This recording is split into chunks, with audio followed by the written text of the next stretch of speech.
ಕನ್ನಡಿಗರೇ, ನಿಮ್ಮೆಲ್ಲರ ಹೆಮ್ಮೆಯ ಗೌರವದ ಚಪ್ಪಾಳೆಯೊಂದಿಗೆ ಸ್ವಾಗತಿಸೋಣ ನಮ್ಮ ಕನ್ನಡ ಚಲನಚಿತ್ರರಂಗದ ಹೆಮ್ಮೆಯ ಜನಪ್ರಿಯ ನಾಯಕ ನಟ ಶ್ರೀಯುತ ಅನಿರುದ್ಧ್ ಸರ್ ಅವರನ್ನ ಪ್ಲೀಸ್. ಅನಿರುದ್ಧ್ ಸರ್, ಮೊದಲನೇದಾಗಿ ನಿಮಗೆ ಆತ್ಮೀಯವಾದ ಗೌರವದ ಸ್ವಾಗತ. ಇದು ವಿಷ್ಣು ಸರ್ ಅವರ ವೇದಿಕೆ. ಈ ಬಾರಿ ಇಲ್ಲಿ ಎಷ್ಟು ಸಂಭ್ರಮ ನಡೀತಾ ಇದೆಯೋ, ಈ ವೇದಿಕೆಯಲ್ಲಿ ಅವರ ಹೆಸರು ಹೇಳಿದಾಗೆಲ್ಲ ಮೈ ರೋಮಾಂಚನ ಆಗ್ತಾ ಇದೆ. ಅವ್ರನ್ನ ನೋಡಿದಂಥ ಒಂದಷ್ಟು ವಿಷಯಗಳನ್ನ ನಾವು ಕಲ್ತಿರೋದು.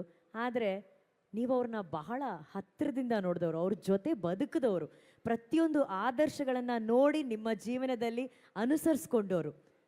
ಅವರ ಬಗ್ಗೆ ಒಂದೆರಡು ಮಾತು. ಮೊದಲನೇದಾಗಿ ಅಪ್ಪ ಅವ್ರ ಬಗ್ಗೆ ಸಾಹಸ ಸಿಂಹ, ಕರ್ನಾಟಕ ರತ್ನ ಸಾಹಸ ಸಿಂಹ ಡಾಕ್ಟರ್ ವಿಷ್ಣುವರ್ಧನ್ ರವರ ಬಗ್ಗೆ ನಾನು ನನ್ನ ಸಾಕಷ್ಟು ಸಂದರ್ಶನಗಳಲ್ಲಿ ಸಾಕಷ್ಟು ಬಾರಿ ಸಾಕಷ್ಟು ವಿಷಯಗಳನ್ನು ಹಂಚ್ಕೊಂಡಿದ್ದೀನಿ.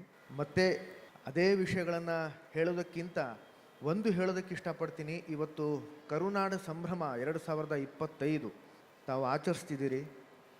ಈ ಆಯೋಜಕರಿಗೆ ಹಾಗೂ ಇಲ್ಲಿ ಸೇರಿರ್ತಕ್ಕಂಥ ಎಲ್ಲ ಅಭಿಮಾನಿಗಳಿಗೆ ನಾನು ಅಪ್ಪ ಅವರ ಪರವಾಗಿ, ನಮ್ಮ ಕುಟುಂಬದವರ ಪರವಾಗಿ ಕೋಟಿ ಕೋಟಿ ನಮನಗಳನ್ನು ಸಲ್ಲಿಸ್ತೀನಿ, ಧನ್ಯವಾದಗಳನ್ನು ಹೇಳ್ತೀನಿ.